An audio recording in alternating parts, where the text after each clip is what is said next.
Magandang araw po sa inyong lahat and welcome na naman sa ating panibagong vlog. Sa mga hindi pa po nakakakilala sa akin, ako nga po pala si AC. Ngayong araw na to, rest day ko. Huwebes ngayon dito sa Japan. Isang oras lang naman ang pagitan ng Japan at ang Pilipinas. At dahil rest day natin, mamamasyal tayo. Tama-tama, ayokong palampasin tong pagkakataon na to dahil taglagas ngayon dito. Autumn, napakaganda ng view. Kaya tara, samahan ninyo ako. Samahan ninyo akong tanawin ang kagandahan ng kalikasan ng Japan. Let's get it on! Ayun, sa mga kapwa nating Pilipino na dito sa Japan, kung itatanong ninyo kung nasan ako, nandito ho ako ngayon sa Gunma. Yan, mamamasyal lang tayo.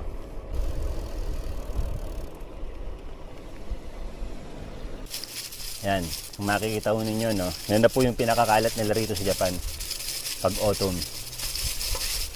Yan, mga dahon. Ang lutong, ano? Yun, swerte ngayong rest day na to dahil nagkataon na maganda yung panahon. Kasi kung umuulan, hindi tayo makakapasyal. Hindi po ako nagbabike ng basa yung kalsada. Ayun, at naisipan kong mag-vlog dahil gusto kong ma-share din sa inyo yung mga tanawin dito sa Japan. Maganda rito. Enjoy. Ang hindi ko lang gusto rito, kapag yung ganitong nagbablog ka, hindi makapagtuloy-tuloy sa pagbabike. Dahil nga ang ganda ng tanawin, ayaw mong palampasin. Dahil yung mga ganyang tanawin, ano yan, paglampas ng autumn, wala na yan. Next year na ulit ganyan. Kaya kailangan samantalahin. Paano? Let's get it on.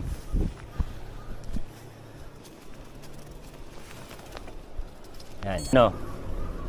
Music muna, wala akong masabi. Music. Sokpa.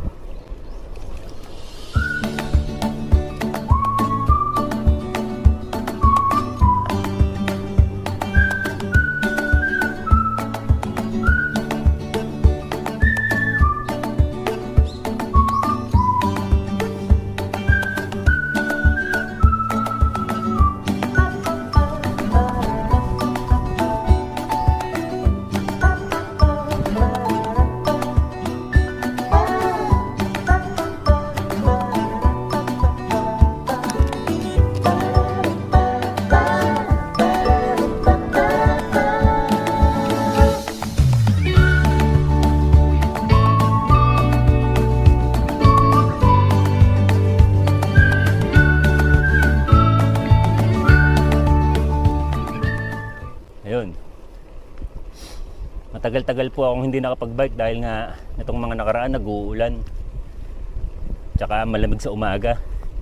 Sa bagay ngayon, malamig din naman, kaya lang kiribambam lang. Samantalahin ko na itong pagkakataon na to na ikwento sa inyo kung bakit ako nagbibisikleta. Una, dito sa lugar ko, walang gym kasi medyo probinsya nga siya. In Japanese, kung tawagin nga nila, inaka, countryside. Kaya walang gym dito. Ngayon, isang taon na rin ako nagtatrabaho rito. Parang naiinip na ako. Parang araw-araw na lang na ginawa ng Diyos. Nasa loob ako ng apartment. Tapos paglalabas ako, papasok sa trabaho, nasa loob ako ng sasakyan. Pagka dating ko sa trabaho, nasa loob ako ng trabaho. Kaya parang hindi na ako nakakalanghap ng sariwang hangin. At the same time, wala rin akong exercise. Tamo, hingal ako.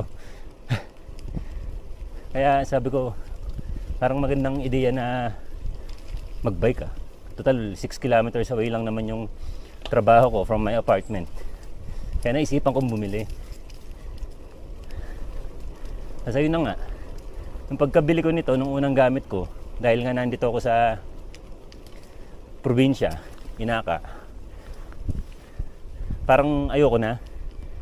Kasi puro uphill eh. Parang pagdating ko ng trabaho, hirap na hirap ako. Ang unang-unang gamit ko, sabi ko, parang mali ah.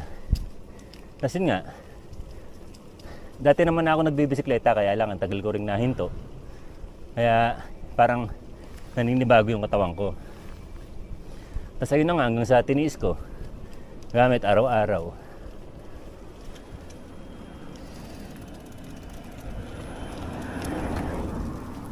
Ayun, hanggang sa nasanay yung katawan ko. Ngayon, carry ko na siya.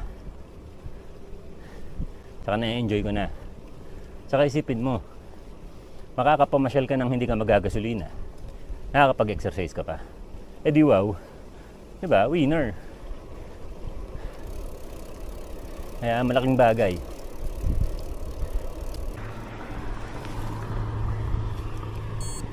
Yan, ganito lang po ang buhay ko rito. Trabaho, tapos pagtungtong ng weekends, it's either na mamasyal ako ng nakabike or nagkikita kami ni Yuki. Kasi every other week lang kami nagkikita. Dahil na rin sa trabaho. May mga times na panggabi siya, kaya hindi kami makakapag-meet. Kaya yun, isa na rin sa naging libangan ko tong bike. Kaya sabi ko, ayos din buti ka ako't nakabili ko.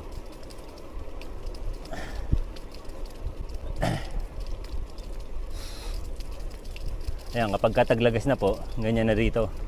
Nagkalat na mga tuyong dahon. Medyo hindi malutong ngayon dahil pag hindi malutong, basa yun. Ganun.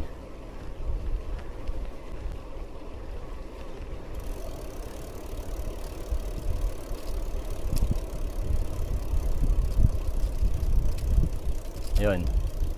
Papahinga muna tayo rito dahil may gagawin akong video tungkol sa paano ko nakilala si Yuki, paano ako nakarating dito, kaya mamaya ulit. Bye!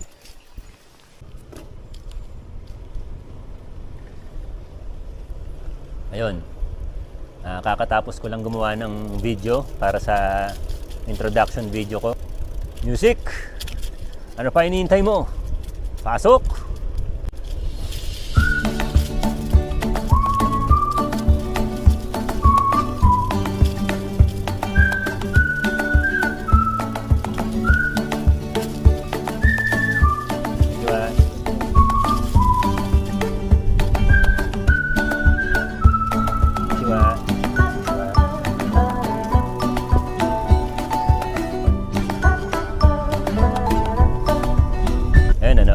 Nakita nyo yung mga Japanese na yun. Uso kasi sa kanila yung stick walking. Parang naglalakad sila, may stick silang hawak. Naglalakad sila ng may stick silang hawak. Parang na-exercise din yung braso nila, parang ganun. Gara, di ba? Yun, tapos na tayong kumuha ng picture doon. Bilis ng oras, 12:30 na kaagad. Dito yung nila, clinic. Laki ng clinic, no? Semi-hospital. Ayun, ako lang ba nagagandahan? Ewan ko pero gandang-ganda ako kasi sa tanawin Diretso tayo dapat dyan, pero dito tayo dadaan ngayon sa kanan. Hindi pa ako nakakadaan dito. Try lang ba? Ayun, sana kapag ka nakalipat na ako malapit dun sa lugar ni Yuki, sana makumbinsi ko siyang bumili ng bike para may kasama akong mamasyal pagka ganito yung panahon. First time ko makapamasyal ng ganito, Taglagas. Kaya talagang sabi ko, hindi ko palalampasin tong araw na to. Maganda panahon.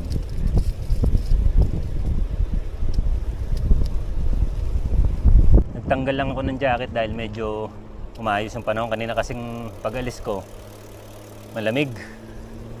Kaya habang pumapadyak ako, parang umiinit kaya tinanggal ko muna. Mamaya yan, kapag pagtungtong ng hapon, mga bandang alas 3. Bandang alas 3, alas 4, lalamig na ulit.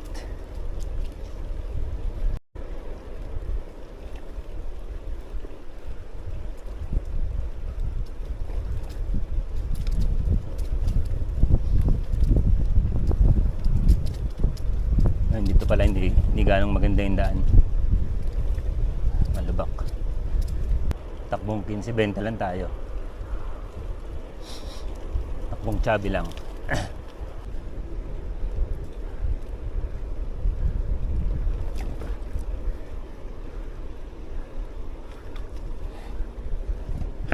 Medyo maraming insekto ah.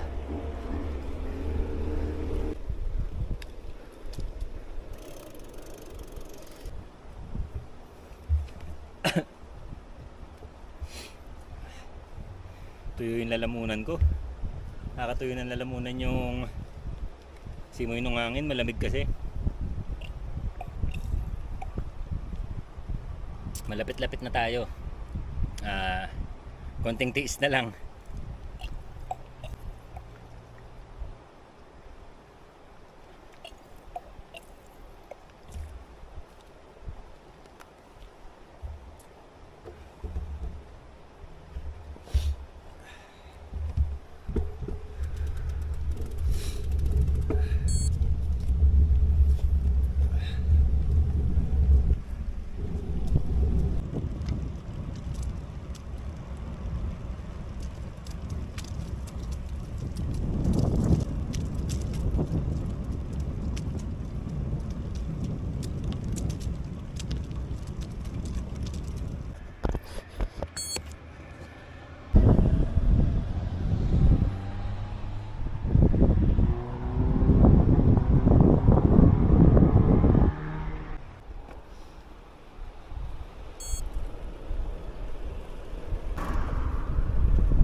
Ito na. Ito na yung parusa.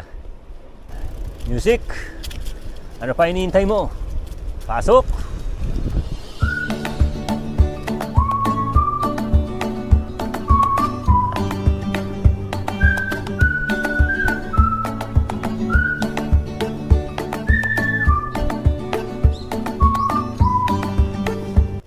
Ayun. Merong lusong.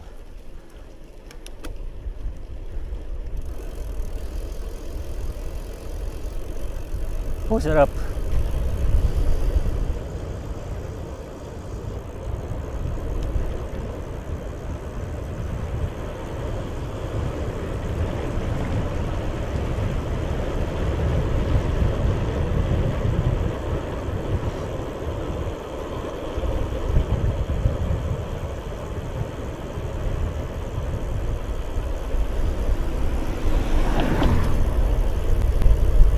Makikita nyo, yung dinaanan ho natin, basa yung daan. Ibig sabihin nun, hindi umulan. Ibig sabihin nun, ayun yung mga lugar na hindi naaarawan. Kaya nung nakaraang ulan pa, nabasa siya, dahil nga hindi siya naaarawan, tapos malamig yung panahon kahit may araw, hindi siya natutuyo. Yun, kaya basa pa rin siya. Hindi ko na nakunan yung view na yun. Ang hirap kasi pag gantong pataas, tapos hihinto ka. Ang hirap kunin ng momentum. Mamaya na lang pabalik.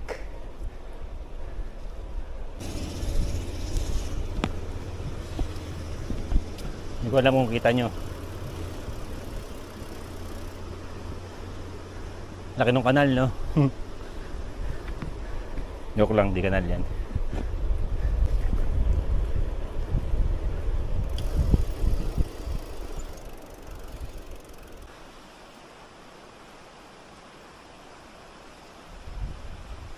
Check.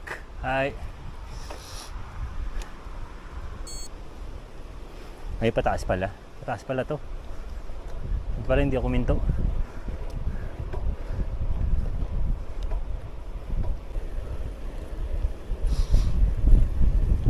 Ayan, ayan po yung mga view, ayan. Ayan po yung mga views na gusto kong ma-share sa inyo. Sa mga kapwa ko Pilipinong nagbabalak na pumunta rito at magtrabaho, go lang. Okay ho rito.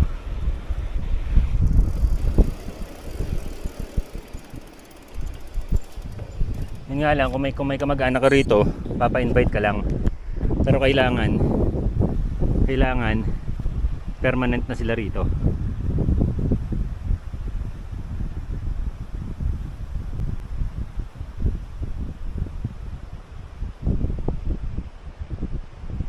Oh, panalo, di ba?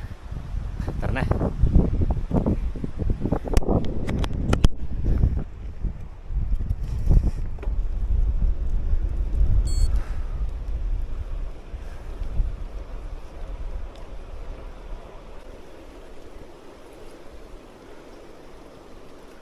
Tunnel, ang dilim oh. May multo yata dyan eh. Ay, mag-minor ah. Sa pagkakaalala ko, kaliwa. Ay.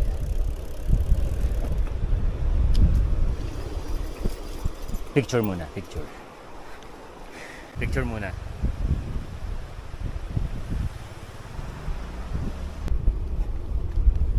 Medyo mahirap yung papunta, puro paangat. Pero pabalik to, madali na lang to. Kaya okay lang. Take our time. Akit na naman. Gusto mo yan eh.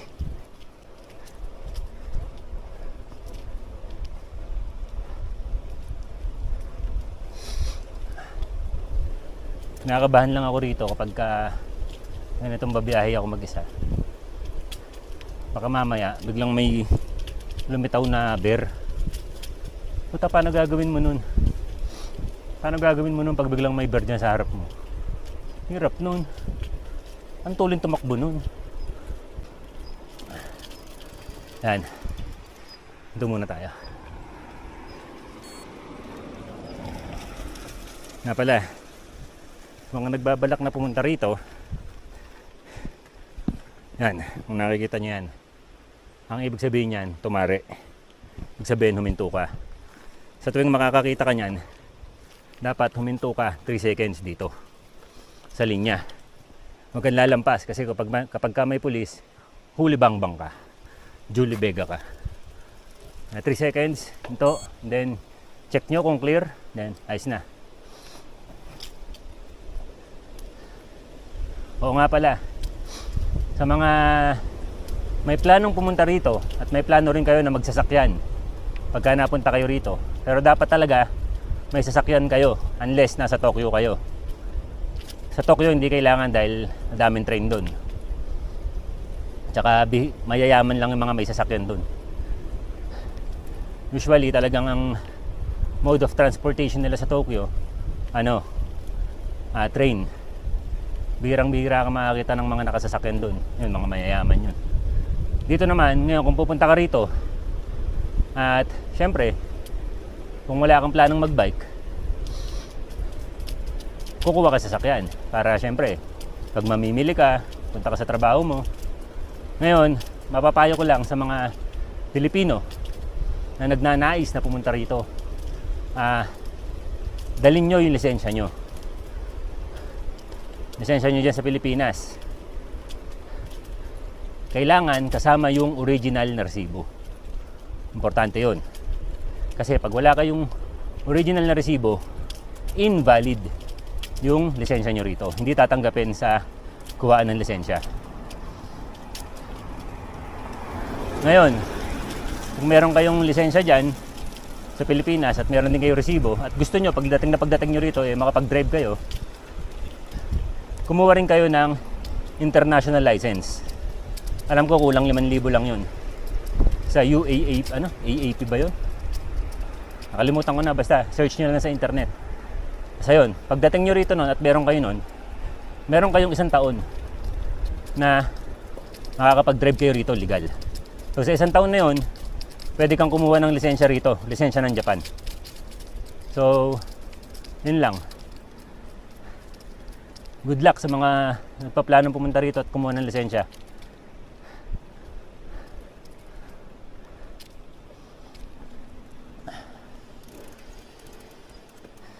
Tatakot akong pumasok dyan. Madilim. Bukas lang ako ilaw. Tapos, tanggal ng shades. Yan.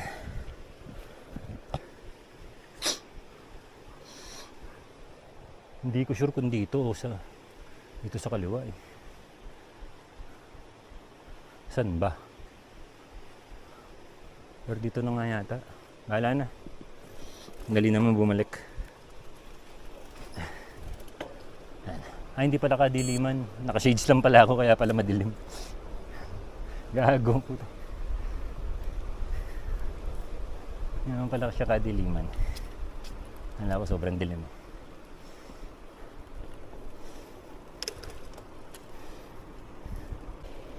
Puro paangat. Bagay 3.1% lang naman. Lang. Mas mainam kung flat. Dito nga. Mas diretso lang. Hindi muna tayo ilaw. Sayang. Sayang kuryente.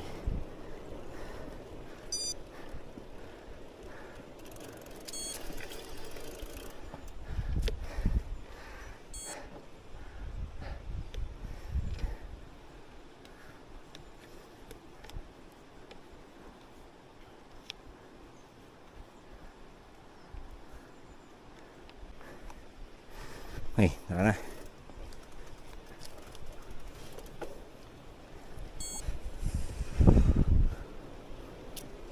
Malamig dun sa loob ng tunnel tulad doon yan, basa gabi niyan hindi yan naaarawan.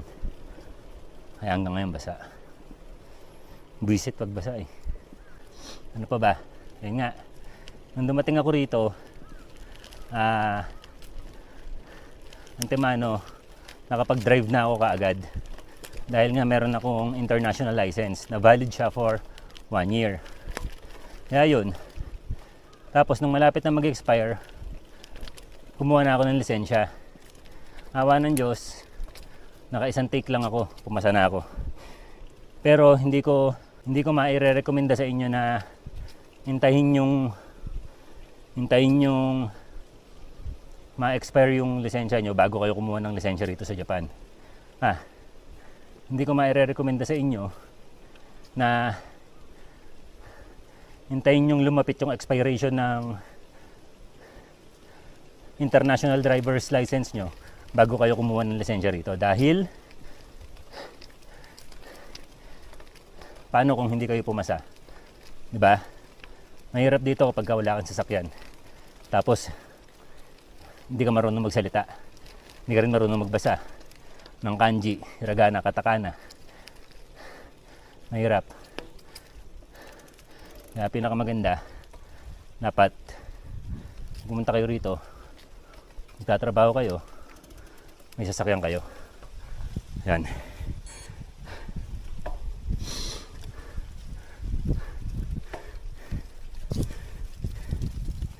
Yan. Pahinga muna tayo konti.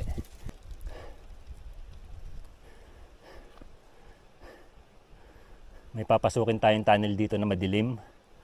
Makakaintindi lang nito siguro yung mga batang 90s. Hindi ko alam kung alam to ng mga millennials. Ito yung lagusan papunta sa mga mundo ng mga halimaw. Ito yung hiniwa ni Alfred sa Ghost Fighter. Tapos yun nga, nakapunta na sila sa mundo ng mga halimaw. Diyan yun. Mamaya lang makikita nyo. Pero ano pa lang to hindi pa ito yung kalagitnaan. Bungad pa lang yan nung lagusan papunta sa mga mundo ng mga halimaw. Quick recap lang, yung mundo ng mga halimaw, doon nakatira sila Ryzen, sila Yomi, etc. etc. As na, tama na kwentong barbero mo. Tama ka na. Let's go. Music! Ano pa iniintay mo? Pasok!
Yun. Nandito na po tayo. Thank you, Lord. Winner.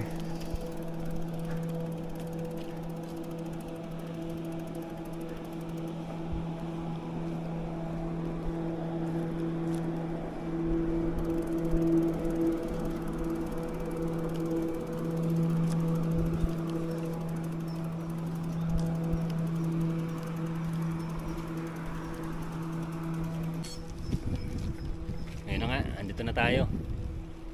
Grabe. Isang malmal na ahon yung inahon natin. Ito na yung view. Enjoy.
Kumain lang ako ng saging, uminom ng tubig, tapos uwi na. Ang susunod nating video, abangan ninyo, itatry ko na mag-loop, na mag 100 km loop or 120 km loop. Hindi ko alam kung kakayanin ko, pero tatry ko. Pinakamahaba ko pa lang na biyahe is 50 kilometers. So medyo challenging siya dahil daming taas, ang daming pababa. Ay, yung pababa madali, ang daming pataas, yun ang mahirap. Talagang kukonsumo ng oras. Sa mga bago nga pala rito sa channel ko, please like, subscribe, and hit that notification bell button para sa mas marami pang paparating na video. Huwag muna kayong bumitaw. Samahan ninyo akong kumain. Tara na. Ayun. Uwian na. Pero bago umuwi, selfie muna. Tara na. Music! Ano pa iniintay mo? Pasok!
Yun, suot lang tayo ng jacket.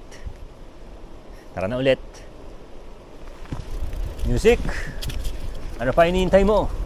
Pasok!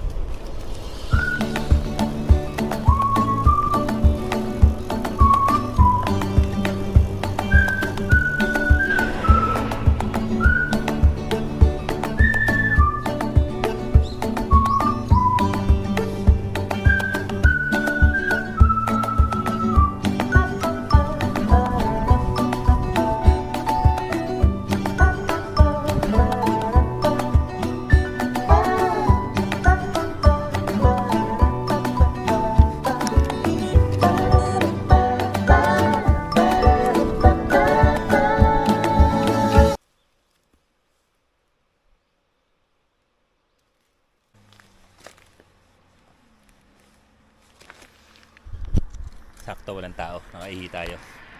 Tara na. Music! Ano pa hinihintay mo? Pasok!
Dito may ramen.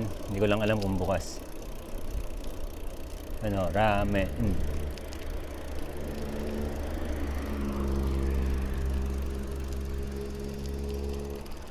Ano bukas? Bukas.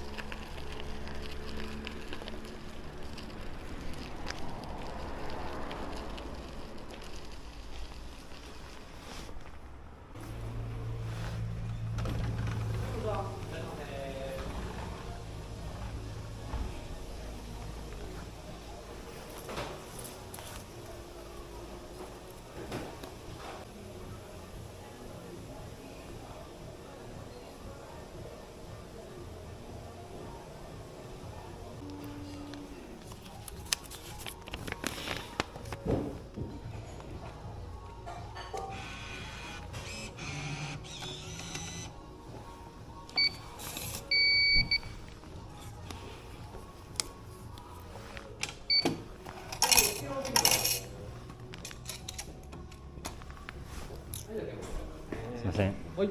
Hai.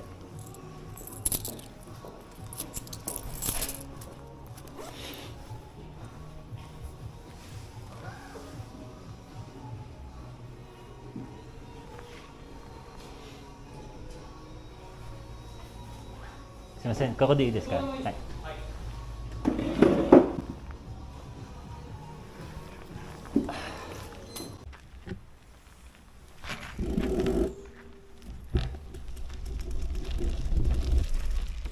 Ayun, in fairness, masarap yung ramen doon ha. Hindi ako makapagsalita, nahihiya ako eh.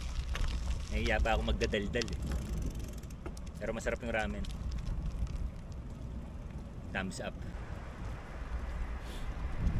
Nabusog ako. Nagising kasi ako ng alas 9. Pagkatapos, kumain lang ako ng broccoli, saka ng mga gulay, saka saging. Tapos biyahe ron. Pagdating doon, saging lang din, saka tubig.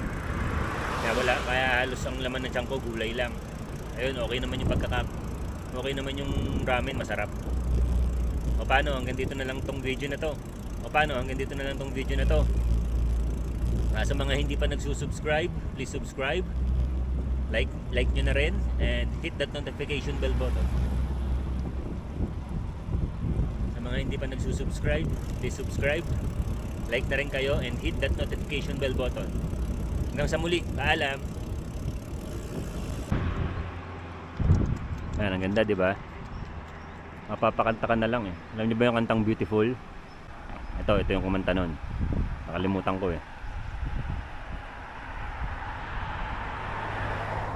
And it goes a little something like this.